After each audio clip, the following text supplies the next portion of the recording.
యథార్థత అనేది చాలా చాలా చాలా ప్రాముఖ్యం.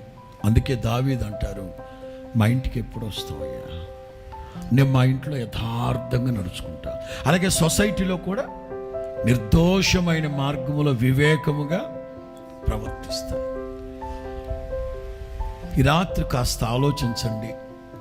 మన ఇండ్లు, మన కుటుంబ సభ్యులు, మనము ఒకళ్ళతో ఒకళ్ళు ఎలా ఉన్నాం? ఏదో వస్తున్నా వెళుతున్నా ఎన్ని వాక్యాలు వింటున్నా ఏమాత్రం మార్పు చేర్పు లేకపోతే ఎలాగా? మరలా చెప్తున్నాను, మనం హాస్టల్లో ఉంటాం, ఉద్యోగాలు వ్యాపారాలు చేసుకుంటుంటాం, అక్కడ ఉంటాం. కానీ ఇంట్లో ఉన్నప్పుడు మన బ్రతుకు ఎట్లుంది? మన కుటుంబ సభ్యులతో ఎలా మెలుగుతున్నాం, ఎలా మసులుకుంటున్నాం? సమాధానం, సంతోషం, ఆనందం, ఇవన్నీ ఉన్నాయా మన ఇంట్లో? ఆలోచిద్దాం. నిజమైన జ్ఞానము కలిగిన వాడు ఎవడో తెలుసా?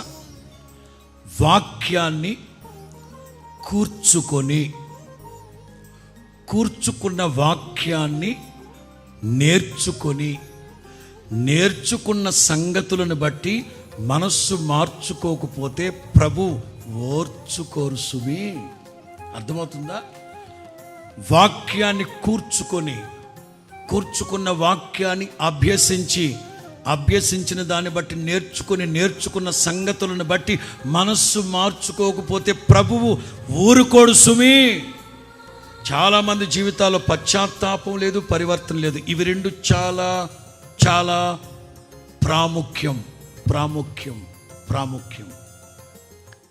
గతంలో మీరు చాలా జాగ్రత్తగా ఉండేవారు. ఏదన్నా ఒక మాట మాట్లాడాలంటే ఆచితూచి మాట్లాడేవారు. ఎవరితోన్నా పరిచయం పెంచుకోవాలంటే ఆచితూచి పరిచయం పెంచుకునేవాళ్ళు.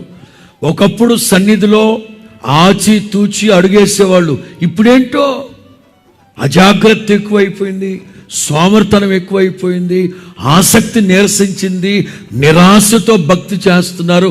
వద్దు. మీరు ఇది వరకు ఎంత జాగ్రత్తగా ఉండేవాళ్ళో, ఇది వరకు ఎంత ఆసక్తిగా ఉన్నారో, అదే ఆసక్తి తుదమట్టుకు కనపరచాలని ఓ సేవకునిగా నేను ఆశపడుతున్నాను. స్తోత్రం చెప్పండి గట్టి.